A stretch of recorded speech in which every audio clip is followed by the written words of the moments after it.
Hello, welcome to Inspiring Women with ADHD. I'm Renee. I'm the host of this podcast. Excited to be here today.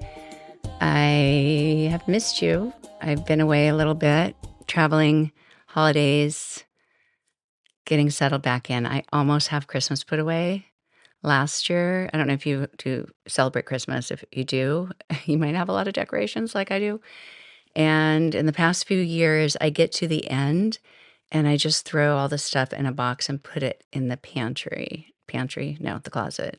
I don't know. Once I sit down, I mean, it's a podcast. I should be able to say words, but the words don't always come out right. But I put them in, I don't put them in the pantry. But these are the things like tissue paper that I think I shouldn't throw that away. I should fold it and keep it for next year, even though really to replace it would cost what, $5 or $10?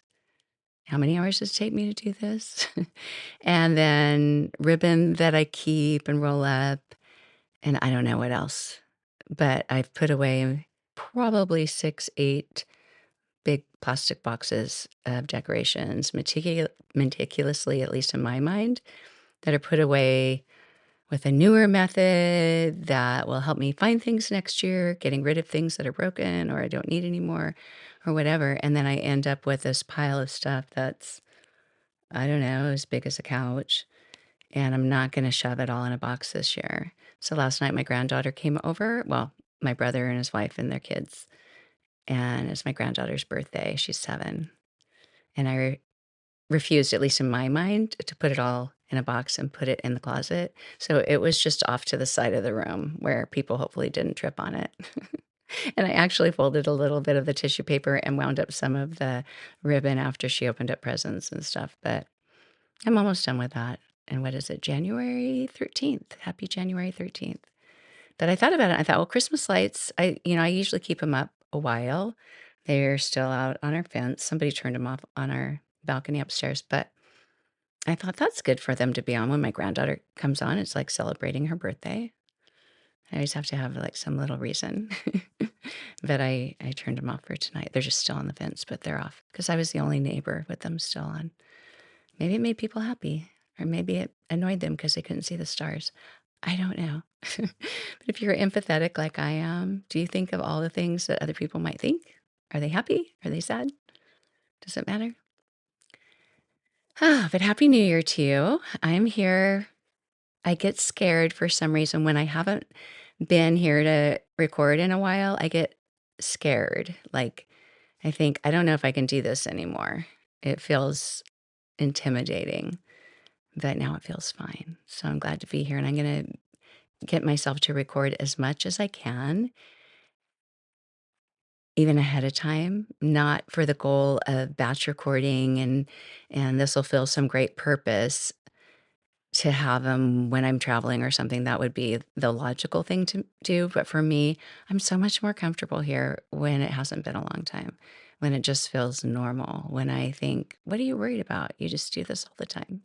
Because I know I want to do it, and here I am. But enough about that.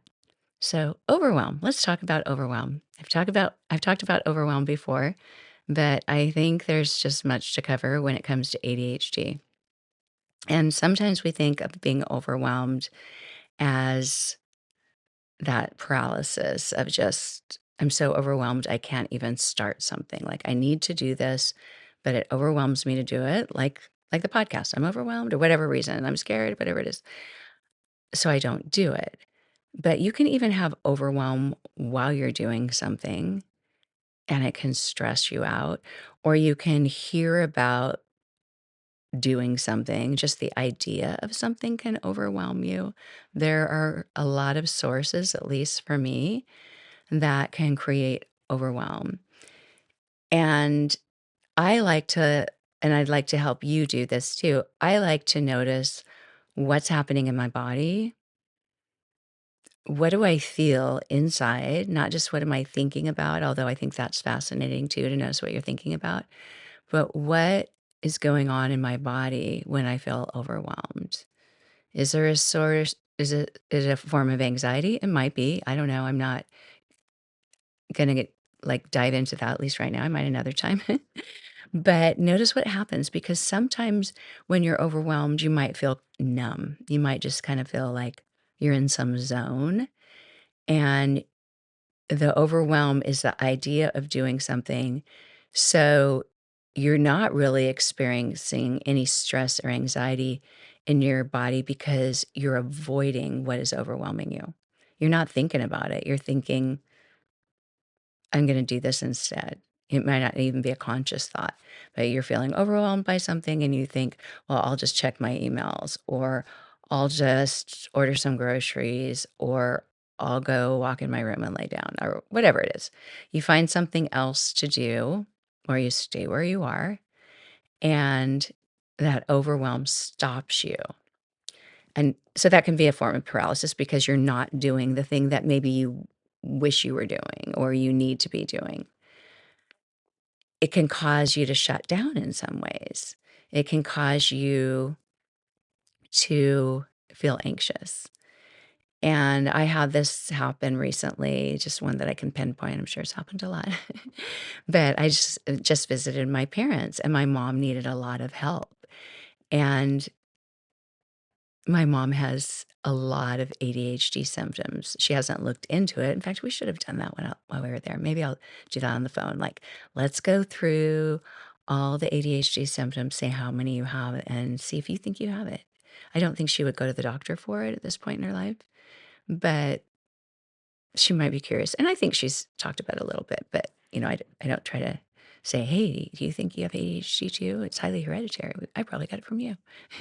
But I also see it from my grandma, which is my dad's mom. So, I could have gotten it on both sides.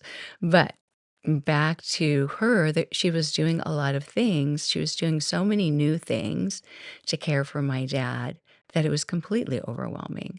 Too much to think about, too much to keep track of, hardly any time to eat, rest, any of that. Have some self-care time. And I was there to help. And she would ask me to do things, and sometimes she would think of something else. And if you think of when you're working on something and somebody comes and says, I need you to do this, and your brain is finally focusing, or it's in a zone, it's focused on doing something.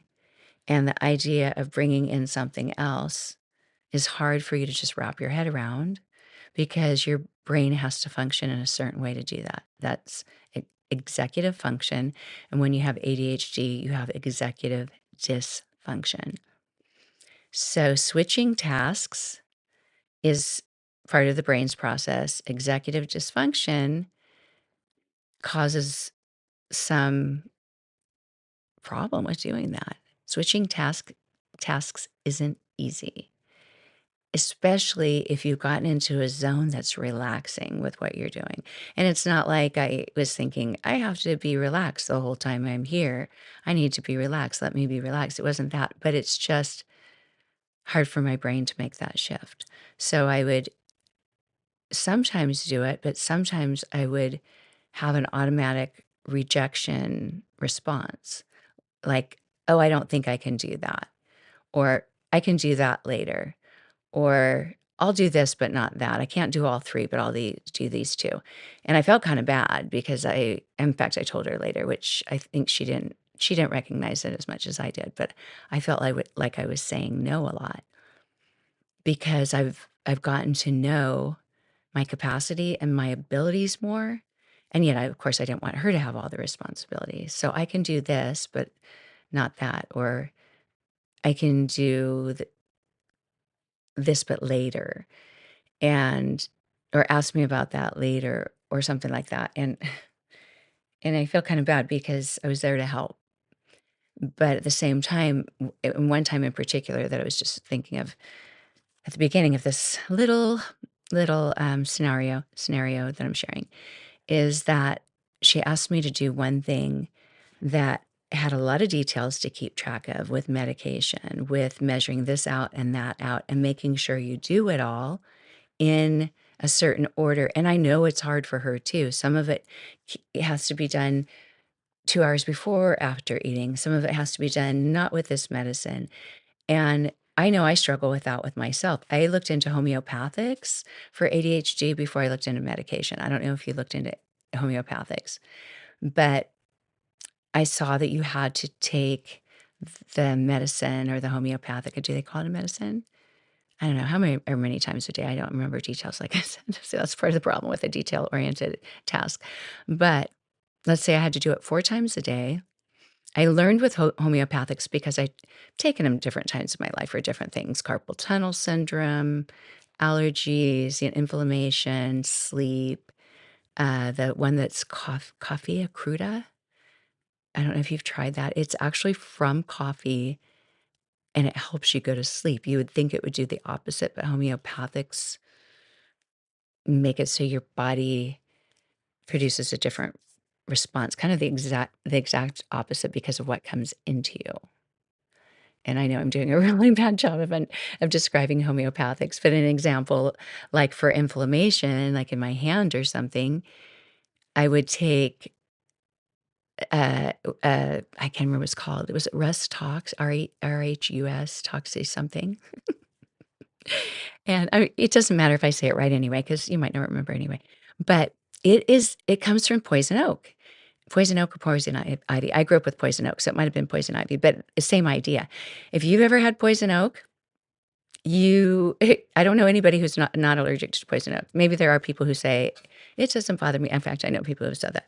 But if you touch poison oak, it usually creates red marks, itching, inflammation like crazy. If you get it in your mouth or your ears or your nose, like it can make your throat close up. It is extremely miserable. It can make your eyes swell shut, super, super fun. If you grow up in the redwoods, you're around poison oak. If you grow up maybe in other woodsy areas or forests, you are around poison oak. And so your body just has this responsive reaction, like, going crazy. And just back to the one friend when I was little who said, "I'm not allergic to poison oak." She had just moved to our town. She hadn't lived in the redwoods before. And we had a redwood tree in our backyard, and everyone had poison oak around. She took the poison oak leaves, kind of bragging around me and my brother, and we're like, "Everyone's allergic to poison oak." It's not like we knew. We were little. There was no internet. We had no way of knowing. But she took the leaves and rubbed them on her arms and on her face and on her neck.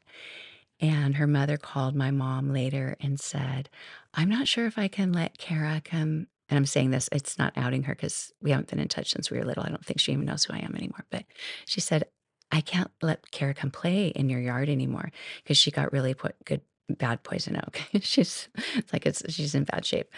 And my mom said, "Oh, well, she actually did that to herself." So, because we all came home telling her, or came in and telling my mom about it. But anyway, back to poison oak. So the homeopathic, when you take these little granules, the little tiny balls, and put them in your mouth, it makes your body fight against that tiny bit, I guess kinda like a vaccine does in a different way. But your body develops something to fight against that poison oak, and then that helps you reduce the inflammation somewhere else, which is pretty great, or helps with eczema or whatever it is. And then the same with the coffea cruda, is it makes you I don't know how it works, because if you drink coffee, it wakes you up, but anyway, it does the opposite, it makes you sleepy, and it worked. But I learned it was extremely difficult to manage because not only does it say, "Put it under your tongue and let it dissolve," and there's probably liquid homeopathics and stuff too. If you're a homeopathic person, you wanna reach out to me and, let me know your tips, you can. But it just sounds like a hassle because you're not supposed to have peppermint. There's different things that can make the homeopathic not work. So if you brush your teeth, if there's peppermint in your toothpaste, so you're gonna take this at night, then you have to wait a half hour to brush your teeth, or you have to take it this long before you go to sleep, or you have to, so there's that, and then it's like, don't eat or drink anything, like, there's all these rules, and with the ADHD homeopathics, I don't know that they're, like, officially, but the ones that people say help, they're hard to manage because you're taking them multiple times a day, and you're having to manage your eating and stuff around it. So it is super hard to fit into your day if you're not a structured person. And if you have ADHD and you need it to be able to function, but you can't function to remember how to do it, then, it's like, I don't know. If you were a fully functioning person, you had a child with ADHD, then maybe you could stay on top of it. But it's hard to do. So I'm aware of that for myself. I'm aware that even when I take my asthma medicine twice a day, it might be nighttime and I think, did I take it? Did I take it tonight? I don't know. And then you look at the little counter and it's, like it's counting down from 100 puffs to whatever to 0, I guess to 0 to whatever. And I'll think, well, nighttime should always be the even number and odd should be the morning. But do I remember that the next morning? What did I say was morning, odd, or even? Clearly I should write these things down or take a Sharpie now that I'm thinking about it. I can make a moon and write a 2 and then what would the morning be, a sun on it? Because Sharpies are your friends when you have ADHD. It gives you a message that you might not see otherwise. And then do the sun and then have a 1, and then I know morning is odd. Anyway, it's really easy for me to take medicine and I forgot I took it, or not know if I took it and forget. And it's also easy for me to think, okay, this is the first time you're taking it. I bought a little Vera Bradley medicine container thing at the outlet store. And here's Monday, Tuesday, have you taken it yet? That's good. But then what if I put it in my hand and I'm not paying attention and I drop one and then I can't find it? And then I'm drinking my water and I spill my water on myself. And, so there's a lot of things that can happen that are hard for me to do where medicine's concerned.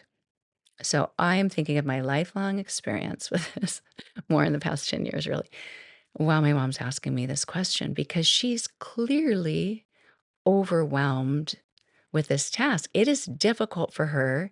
And all the things she's telling me, I'm thinking, yes, those are totally executive dysfunction symptoms. She's saying there's so many details and so many things to keep track of, and it just makes me nervous. And then I get distracted and stuff. And I said, I know. And that's why I think it's important for you to keep doing it, because you've been doing it. You are more experienced with it. The more you do it, the more your brain will get used to that symptom. And she said, but it's hard. And I said, I know. And she said, but I made this. I know I sound like a mean person because I keep saying no, but she said, I made this paper where she checks off each one that she does because she had to put the medicine in this feeding tube. And I said, I know, but that's where I'm worried. I'm worried that I'll forget if I put it in there. I'll forget to write the X down. Something else will come up in my brain, and then I'll think I didn't put the X on the paper. Therefore, I didn't give it to him. I just thought I really don't want that responsibility. I told her that's why I couldn't be a nurse. That's why I couldn't be a doctor. I would give someone 100 cc's when it's supposed to be 10, or I would not be able to keep track of it. My oldest son is a surgeon right now. He's in residency. He's a surgeon. I don't know how he can do that. He has ADHD. Well, he's not diagnosed. Okay, so he might not when you say that, but he has a lot of symptoms, and especially when he was younger. And you can grow out of a lot when you're older, but he still has them. But he is so good with details, so good with specifics. He remembers every little number, letter, thing that he studied.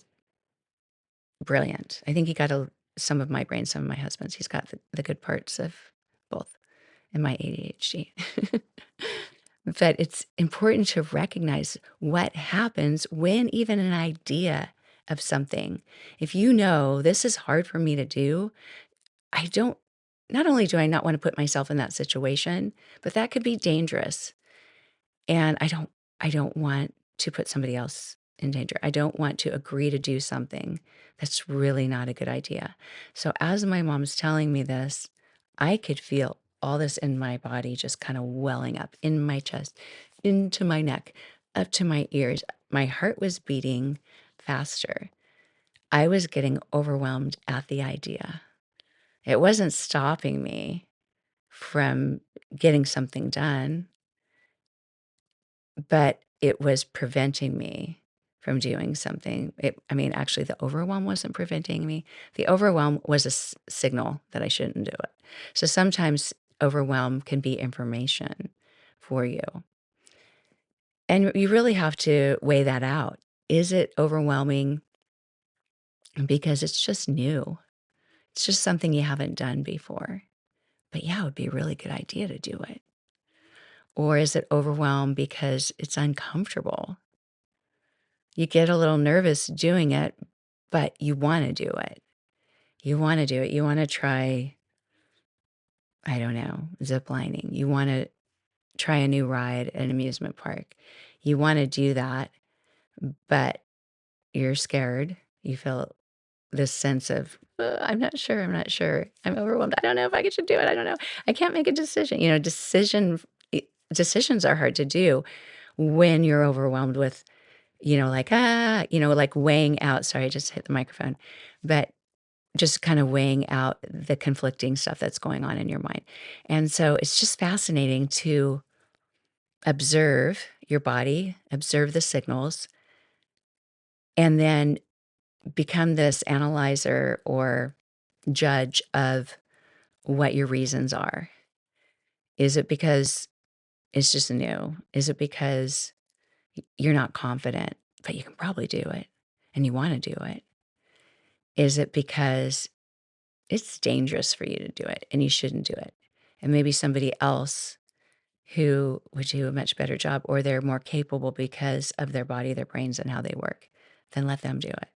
There are things that I wouldn't do with my body, rock climbing or something like that when I don't have an interest in it. But, that'd be dangerous. That'd be stupid for me. I'm not good at that at all. I'm clearly not interested. But if there are things that if you have the klutziness part or impulsive nature of ADHD or something, and I'm not the one to be carrying this very breakable thing across the room. You can know yourself and say no to things. Of course, we know we can say no to things, but it's not easy. I'm still feeling bad, and I even apologized to my mom, but I think she had so much to do that when one thing I said no to, she went to the next. And eventually there were some things that I pushed away at the beginning that I did, like PT exercises, physical therapy. That's another thing to process for our brains is here's a piece of paper with a few pictures, maybe 2 pictures of an exercise to do, and you look at it and you take in that information. And then here are a few sentences because they don't want to give us too many sentences, too much information to tell you what to do. And then you have ADHD and you're thinking, I'm going to look at this sentence and I'm going to maybe notice what 4 of the words are and try to gather some information. Because right now that's just too many words. And it's not like you're judging the words, but you're just like, I can't pick out that information right now. So you're trying to, get an idea in your head of what to do. And then when it makes sense, you try and you think that actually probably isn't it. So for me, it helped to see someone else do it. Mom, can you do that with me? And then I'll do it with them. And so we did that a few times. But then the impulsive, rebellious part of me, sometimes, I don't know if you do this with recipes, all kinds of things that have instructions. Sometimes you have a different idea that feels better to you. And so you do it a different way. And with my background in teaching yoga and even fitness, I've been doing workouts starting with videos in the 90s my whole life. My whole life since the 90s. I wasn't born in the 90s. But I've learned a lot from the fitness instructors I've worked out with all these years. I've taken so many classes. I've done some trainings, some group fit training, but not anything like super extensive. But I'd see something and I'd think, oh, this reminds me of, and like instead of just lifting the foot up and down and foot up and down, we'll go up and 2 counts up, 2 counts down, and then I wouldn't even really know as we'd be doing it. Did they do it all on one side and then switch to the other side? Because this is actually hard for me, and my dad's 87. Like this is hard for my legs. So maybe they're alternating. So there was just a lot of information missing. But a lot of it can be overwhelming, and you might push it away until you can find a way for your brain to accept it, process it, and be beneficial. Be helpful to yourself, to anybody else capable. Uh, so here are some reasons that we feel overwhelmed when we have ADHD. One is we overthink. We might think of a lot of possibilities that maybe aren't even going to apply to the situation, but our brain goes to all kinds of places. We might analyze, overanalyze. And then we analyze why we overanalyze. We might just kind of be frozen to, I can't start that. I can't do it right now. That can be not having enough dopamine hitting the brain, those receptors, to be able to do it. Could be as simple as a brain chemistry thing. That's where ways of getting dopamine in your body, whether it's medication, whether it's caffeine. I don't know, caffeine technically gives you dopamine. Whether it's putting something in your ears, some music, a podcast, a TV show, whatever it is that just, to me, it turns my brain off, but I think technically it's a stimulant. It helps you start. Not being able to prioritize. You might want to start. You think, yeah, I need to do that. But then you see 4 more things that need to be done on the way to that. And just managing the tasks and prioritizing and telling yourself it's okay not to do the other things. Because the truth is, you're actually not going to do any of them if you don't do one of them. That is really easy to get into that loop of, I don't know where to start. I don't know what to do.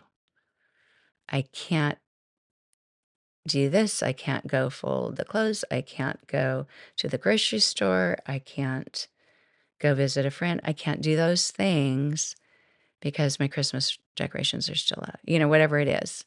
And so you have to say no to certain things. You just have to tell the other things on your list within your vision. You have to tell it, no, sorry, you can stay there. It's okay. I don't know if you might be fine with that. I have a really hard time taking things out of my brain that I'm aware needs to be done because I want to have it all done.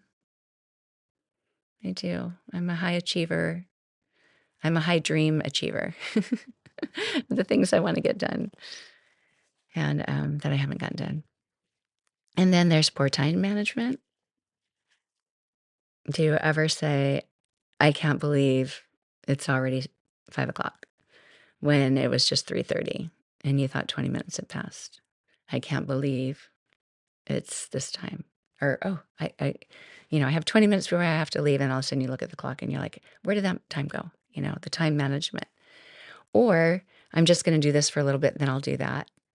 And you just don't realize how much time it took or you spent on that. That's why, I know a lot of people recommend it, and I've done it and I probably recommended it, setting a timer, set a timer for 30 minutes and just work on something for 30 minutes. And because it really doesn't take that long. Sometimes I set the timer for 30 minutes, like 4 or 5 times. It really took 2.5 hours, so it's, so even just the time blindness to gauging how long something takes, or just noticing if you're just so, so detailed or perfectionistic about something, or you just go slowly because some things are stressful to deal with. Some things are harder to do. I was planning to do probably 5 other things yesterday and spent 4.5 hours switching car insurance. That was not on my radar. I wasn't going to do it. I've thought about doing it before, but my daughter mentioned, I think I'm going to switch her insurance. Can you call the lady and let her know? Because her insurance was on her plan and she was paying me. And I said, well, wait, before you do that, maybe I'll look into it. 4.5 hours later. It took forever. I was very thorough. I made sure all the limits and things match, and we have way too many cars. Not all of them work. But in Florida, you have to have them insured even if they're non-operative. Isn't that lame? Like if they're registered.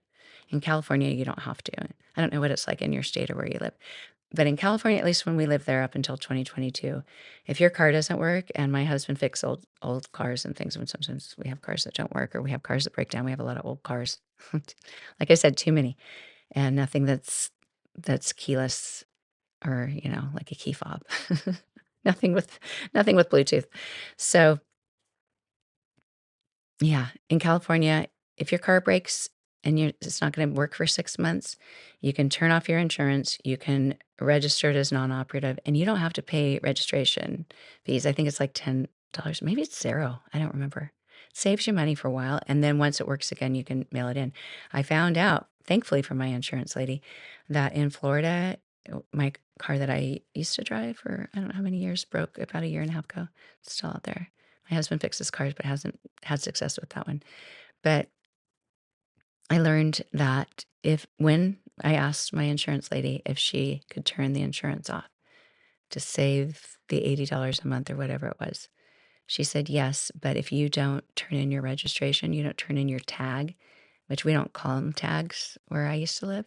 We called it a license plate. If you don't turn in your license plate, they see that you're not insured, even if you're not driving the car, they will revoke your driver's license. And then you drive a different car that's registered, that's insured. You can get pulled over and you have to pay. And this actually happened to a woman in one of my yoga classes. You have to pay something like $300, $500. I don't remember the numbers because I'm not good with numbers, with remembering them anyway. But yeah, so it's crazy. So anyway, yeah, I switched our insurance and it's saving a ton of money. Not so much I can go crazy in life, but I'm really happy about it. It could pay for another Disney membership, annual pass. But so that's that. But 4.5 hours, I was kind of bummed because I thought I had other plans today. I had the energy. I wanted to get other things done. I just sat down on my computer, but I went into this deep dive. I'm glad that I did. I made way more money doing that than I would have teaching a yoga class for sure. But it's frustrating. And the time blindness is real because I just thought really did that much time go by. Ooh, yeah, you can even get paralyzed just from mood changes. I haven't had that happen with my ADHD, rapid mood or emotional changes, but that might be part of yours. This is according to a website called Attention Deficit Disorder Association, but technically that is a diagnosis anymore. ADD is not a diagnosis. It's ADHD attentive type or attentive, inattentive, inattentive type, inattentive presentation. There's different ways of saying it. But this, it's a lot of people call it ADD, but it's not really ADD. It's ADHD inattentive type. But ADHD paralysis is real. This is according to an article on how to overcome it. So I already mentioned it's hard to make decisions. A lot of these things you might think of without looking at a list, but I'm just doing that to be organized. But you can also just kind of get overwhelmed by hearing so much information or not being able to hear everything. People are talking to you, they're giving you information. Maybe they're not even asking you to do anything, but they might even be just telling you about the world's problems or their family's problems. It can be overwhelming. Maybe you have enough problems to manage in your life right now. That is not that you're not caring. It's not that you're not aware of the world or don't want to be aware, but it's my belief that your physical being wasn't designed to know about all the problems in the world, meaning as many as we have fed to us all the time or we have access to it. So it is okay to push some of that away, to just make a little like you've got a little door right there and you just shut the door, like can't take any more in right now. And if you have children to take care of, family members to take care of course you need to let that in right now. You need to help them if you're responsible for them. You need to be a part of your family's life. You need to help them. Even so, you can shut a door if you need to. If you have a child that does tell you about all the problems in the world, you can't possibly solve them, but they need to vent and they need to talk about it. If it becomes too much negative energy and you need to stop it, you can do that. You can make up an excuse or you can actually say, but say, I need to go take a shower now. I need to make a phone call, whatever it is. But before COVID, my husband was reading everything possible about that virus and he knew about it. And I'm sure he wasn't the only one. But this is 2019, fall, December, November, January, February, telling me the impending doom and what was going to happen. And we weren't going to be able to stop it. And I didn't want to hear it. I thought, what can I do to help with this right now? Nothing. I mean, maybe I could have maybe I could have bought some more toilet paper. I didn't know we were going to get out of toilet paper. But my being didn't need that. It was overwhelming to me. I have a an absorbent soul, and I take in emotions, and I couldn't let that in with everything else. I said, "When it happens, let me know." I'd have to tell them that a lot. Like, "Don't tell me anymore." But now, like, if there's something going on, I learn most of my news from people in my yoga classes. They'll say something like, "Yeah, life is crazy," and they'll mention something, I think, "Oh, I didn't even know about that." So I'll ask my husband, "What's going on with that? You heard about that?" "Oh, of course." And of course, I can Google anything. Sometimes I do. But yeah, it can cause it can cause your emotions to change. It can cause your nervous system to change, and you can't function in fight or flight all the time. You have to be able to come into that relax, restore, whatever it's called, rest and digest. Parasympathetic nervous system, baby. That's what yoga, breathing, all that stuff does for you. Going on a walk does it too. Talking to a good friend. There's a lot of things to do it. Singing out loud. There's a big list, and you can make your own. What else? What else? What else? Multitasking. Multitasking might seem like a good idea. Sometimes it is. Sometimes you have to multitask, and maybe that's not, you know, someone's definition of multitasking if they tell you not to do it. But, you're not going to sit in the laundry room all day long unless you have, you go to a laundry, what do they call them? The stores, the washing places, laundromat. I'm sure they still have laundromats. I actually like laundromats because you can do all your laundry at once.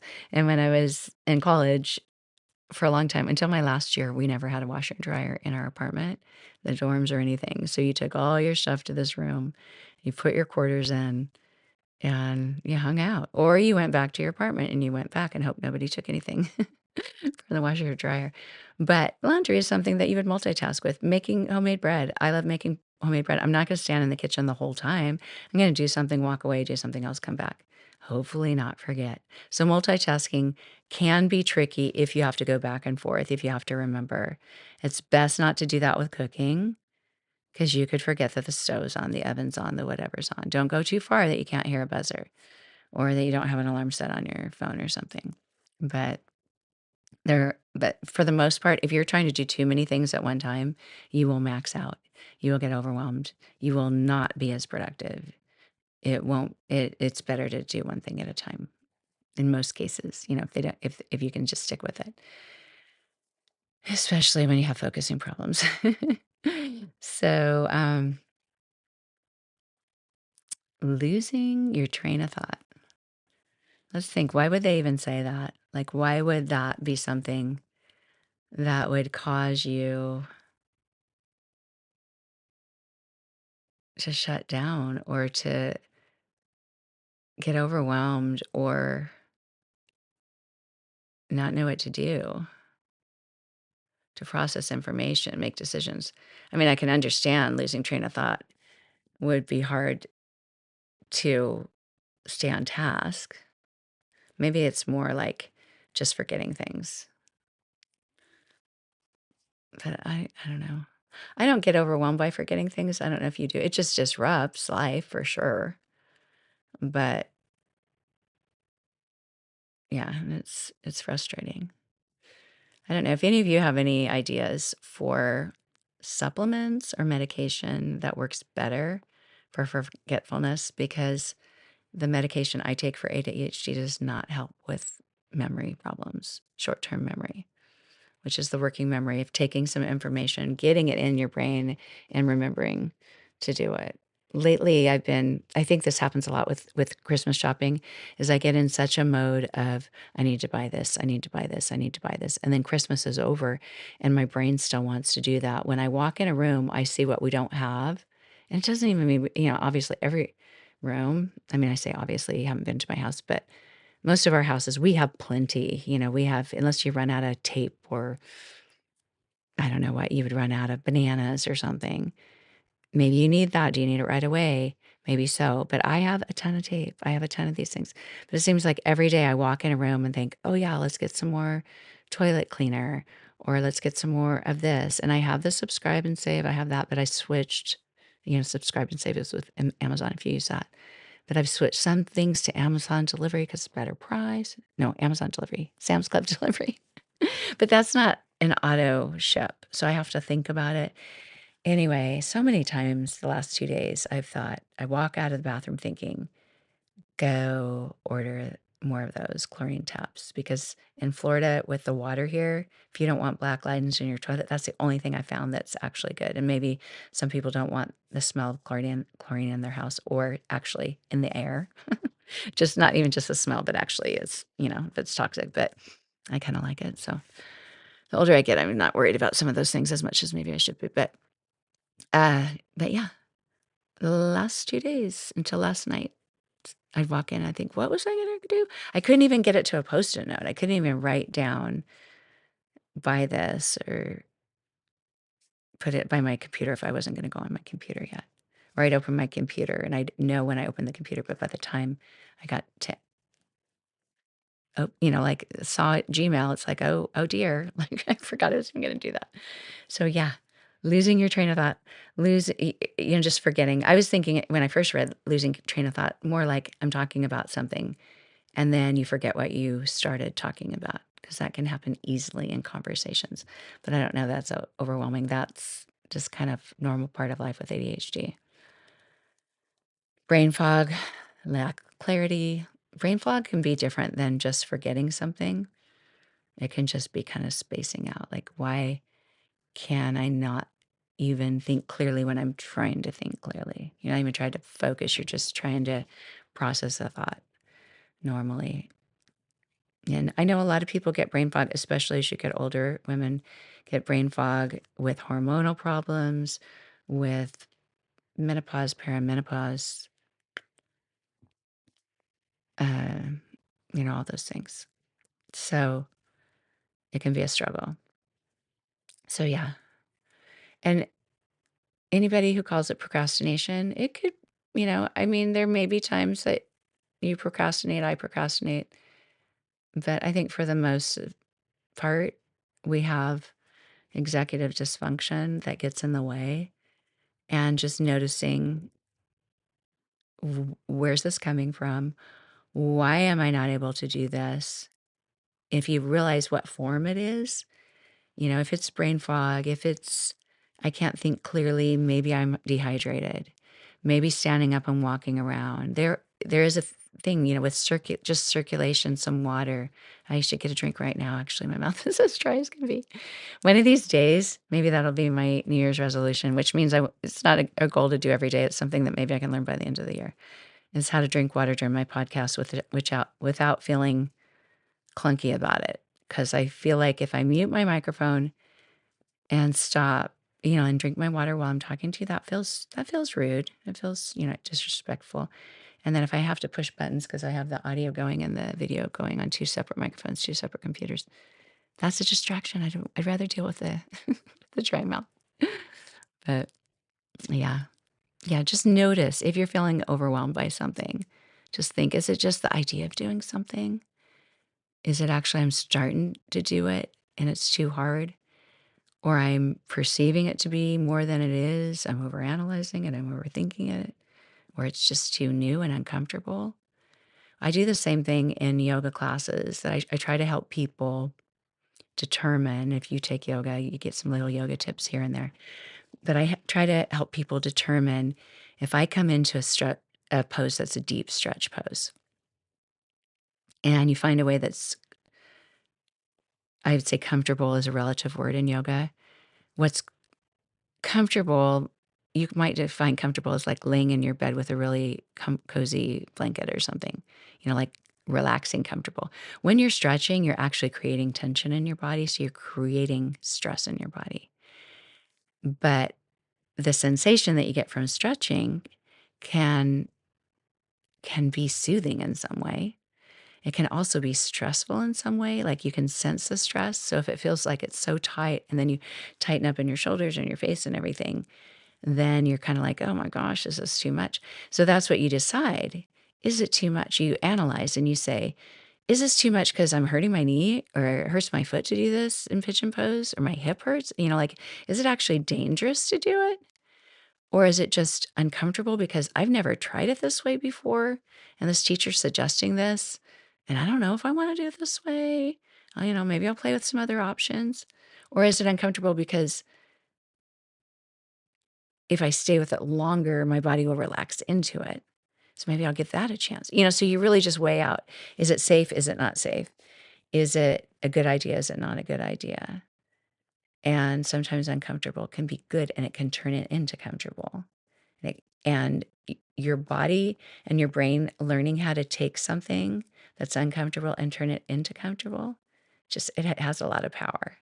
Has a lot of power for you, and it helps you grow and learn and have experiences and have positive benefits that you might not have otherwise.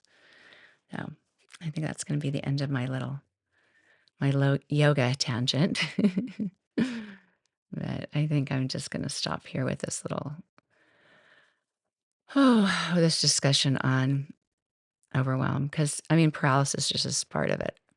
It can create numbness. It can create not being able to do something. It can also create kind of getting wired and wound up, like, that kind of thing too. So sometimes just getting away from the task at hand, getting out of your house, or if you're in an office, a place of work, wherever you work, not only taking your break in a break room, but getting outside, change of scenery, and just regrouping. Let yourself let yourself get to feel like you again without all the other. Yesterday morning, I decided to get on a treadmill, even though I've never wanted. I wouldn't say I would never wanted to be a treadmill person. That sounds like I'm judging treadmill people. I've never really liked the treadmill, but I've found that it's really good for strengthening my foot that I've broken 3 times. It's good for noticing the patterns in my stepping more than just walking, because you're in the same thing, whether it's, like you're in an incline or you're flat or whatever. And then I've also learned that skipping on the treadmill is really fun. It can be scary. If you don't do it at the right speed. Yesterday, almost went too fast. Um, it can be dangerous. So you might wear the little thing. But anyway, I decided, it's not January 1st, but I'm a little late to the setting a new goal for the new year. But now that I'm back kind of in the swing of things back home from my trip, I decided, go to the gym a half hour before you teach your class, get on the treadmill, do some cardio, and put in some music that you love to work out to. I just felt like my truest connection to myself. Like, this is where I feel joy. Was it running on the treadmill? Not really. But for some reason, like, I don't even like to run, but all of a sudden I started running because I felt so happy inside. Like, I turned up the speed and I was running, and I kind of surprised myself. I thought, are you wanting to stop? Or you wanting, my normal response is, I don't like running. I want to stop. But I didn't, because I was so happy to just be playing my workout music and just doing something completely for me that brings joy in my body and my brain. And teaching is fabulous. I super love teaching. But when I'm teaching, I'm talking the whole time and I'm taking care of other people. And this was just taking care of me.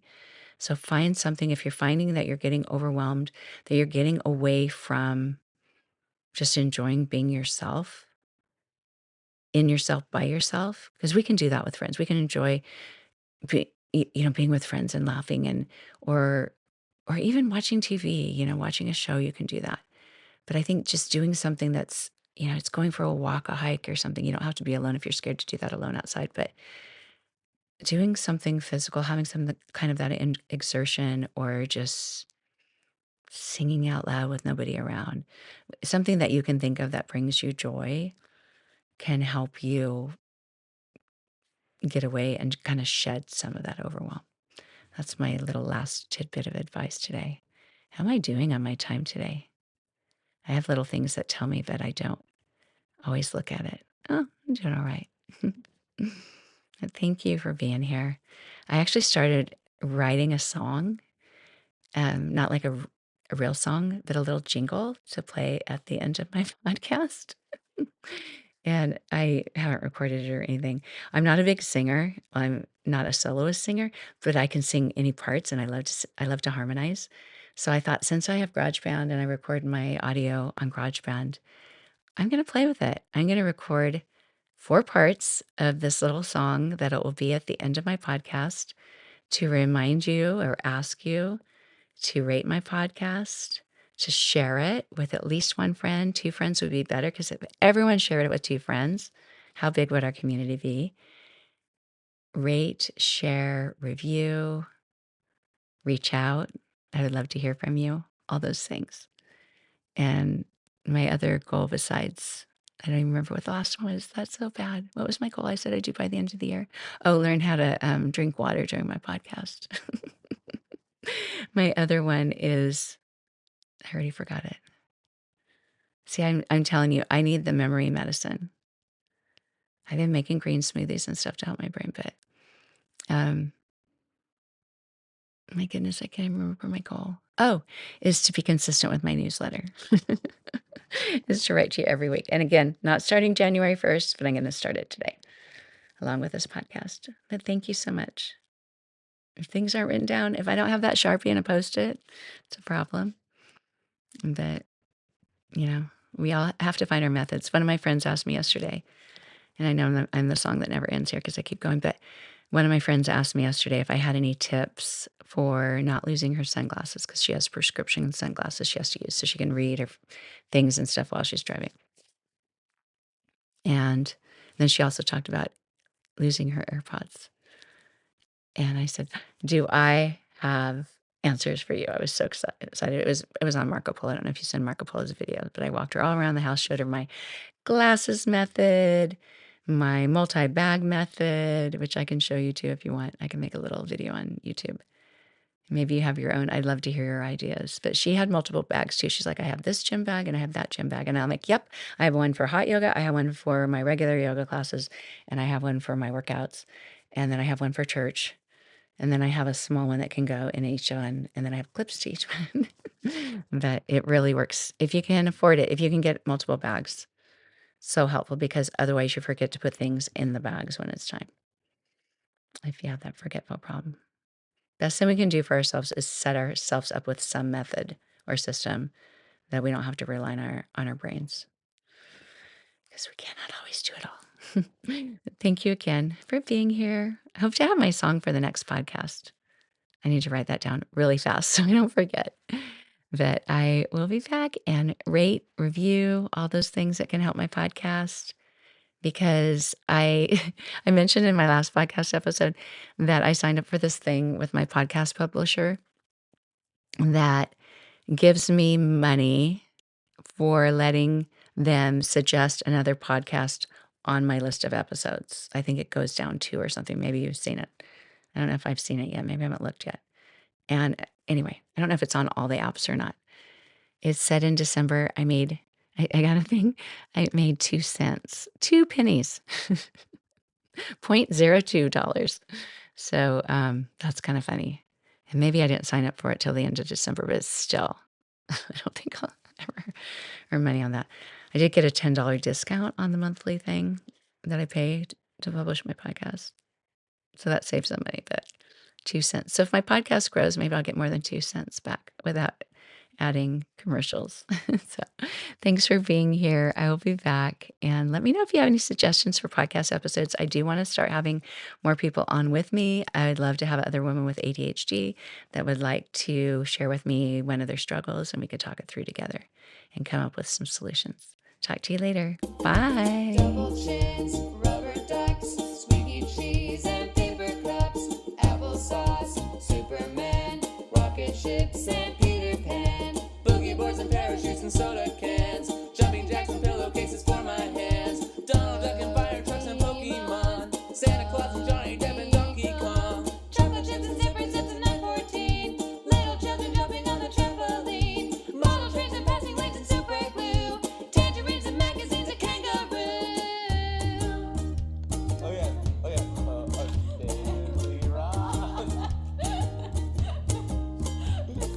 Rewind, I've run out of time to sing melodies and harmonies. I'm cut short, the silence of sound has yet been found, but not by me.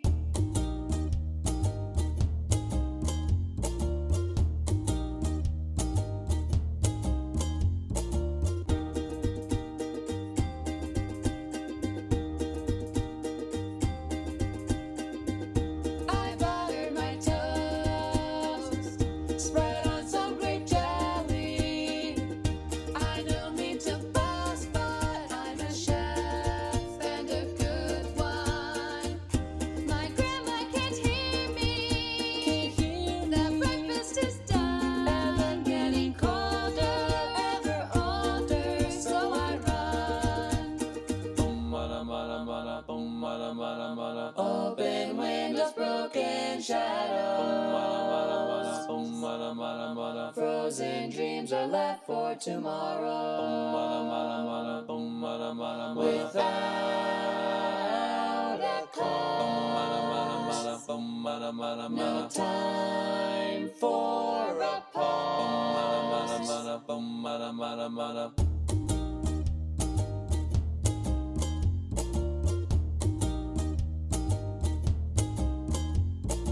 Rewind, I've run out of time to sing melodies and harmonies. I'm cut short, the silence of sound has yet been found, but not by me.